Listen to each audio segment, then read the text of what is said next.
Record সংখ্যক পরীক্ষার্থী পরীক্ষা দিলেও প্রাথমিকের টেটে সাফল্য মাত্র 1%। কেন এমন ফল? এই বিতর্কের মাঝে নয় অস্বস্তি, টেটে মানা হয়নি অনেক নির্দেশিকায়। সোমবার কলকাতা হাইকোর্টে হলফনামা আকারে এই কথাই জানাতে চলেছে এনসিটিই।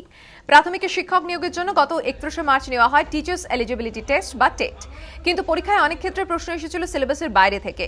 এই অভিযোগে টেটের প্রশ্নপত্রকে চ্যালেঞ্জ করে বিচারপতি বিশ্বনাথ সমাদ্দারের এজলাসে মামলা করে চাকরি প্রার্থীদের একাংশ।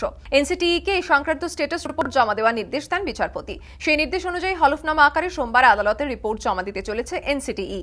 এনসিটিই সূত্রে খবর, সোমবার এনসিটিই সচিব আর জয়া স্বাক্ষরিত হলফনামায় লেখা থাকছে, টেটে মানা হয়নি এনসিটিইর অনেক নির্দেশিকায় বাংলা, ইংরেজি, অঙ্ক, পরিবেশ বিজ্ঞান এবং শিশু বিকাশ ও শিশু মনস্তত্ত্ব বুঝে শিক্ষাদান বা পেডাগজি বিষয়ে 30 নম্বর করে মোট 150 নম্বরে পরীক্ষা নেওয়ার কথা, কিন্তু 150-এর বদলে পরীক্ষা হয় 100 নম্বরের।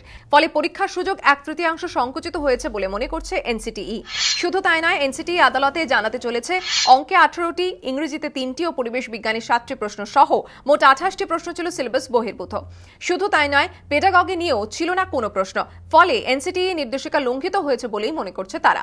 যদিও প্রাথমিক শিক্ষা পর্ষদের বক্তব্য, পরীক্ষার জন্য 2012 সালে নতুন পরীক্ষা বিধি তৈরি করেছে রাজ্য সরকার, সেই বিধি মেনেই টেট পরীক্ষা নেওয়া হয়েছে। এই দাবি ও সাফাইয়ের মাঝে এখন নজর আদালতের দিকে। সোমবার আদালত কি রায় দেয়, এখন তার দিকে নজর লক্ষ লক্ষ চাকরি প্রার্থীর। ধ্রুবজ্যোতি প্রামাণিক ও কৃষ্ণেন্দু অধিকারের রিপোর্ট, এবিপি আনন্দ, কলকাতা।